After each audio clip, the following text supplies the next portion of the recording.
বড় বড় গাড়ি তৈরি করতে, এসি গাড়ি তৈরি করতেছি, নন এসি গাড়ি তৈরি করতেছি। আমাদের এসি নন এসি গাড়িগুলো করতে 35 দিন, আর এসি গাড়িগুলো করতে লাগে আমাদের প্রায় 2 মাস। সিলিভার তৈরি করতেছি।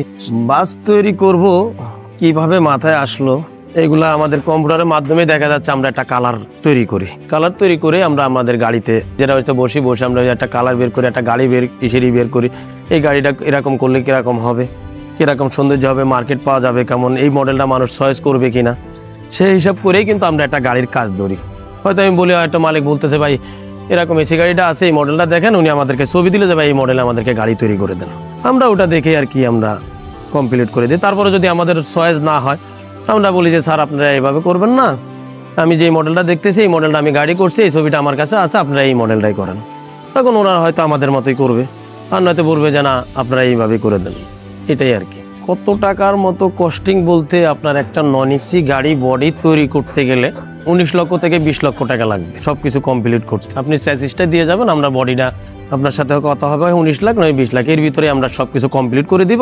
আর একটা এসি গাড়ি করতে গেলে, এসি গাড়ি এখন তো কম্পিটিশন মার্কেট, এখন কেউ করতেছে 35 লাখ, কেউ করতেছে 32 লাখ, কেউ করতেছে 33 লাখ।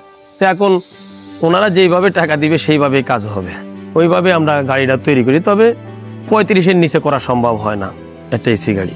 কিভাবে শুরু করলাম, এটা তো আমাদের প্রথম হচ্ছে আমাদের বাইরে থেকে যেরকম চ্যাসিসগুলো আসে, যেরকম অশোকল্যান্ড চ্যাসিসগুলো হচ্ছে ইন্ডিয়ান চ্যাসিস, আগে ওখান থেকে ডাইরেক্ট আসতো, সবকিছু কার্টুনে আসতো। আমাদের এখানে চট্টগ্রামে আর কি অ্যাসেম্বলি হতো।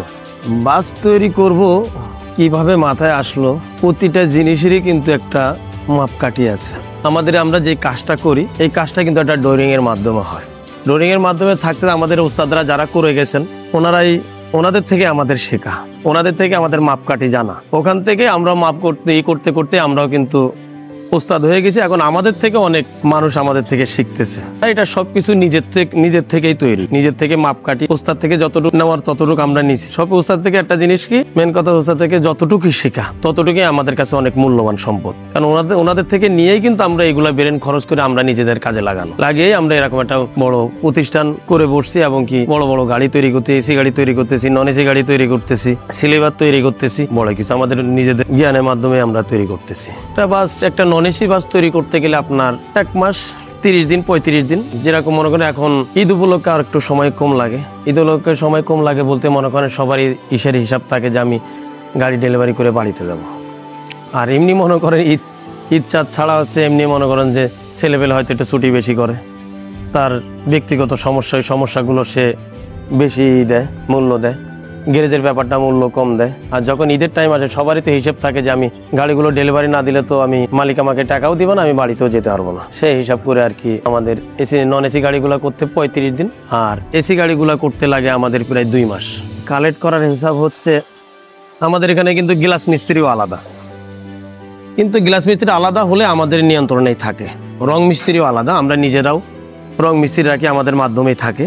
আমাদের রং মিস্ত্রি আমাদের নিজেরা আলাদা পার্টে রাখছি। যেরকম আমরা বডি মিস্ত্রি, আমাদের পার্টটা আলাদা, রং মিস্ত্রি পার্টটাও আলাদা, কিন্তু আমাদের নিজের নিয়ন্ত্রণেই থাকে আর কি।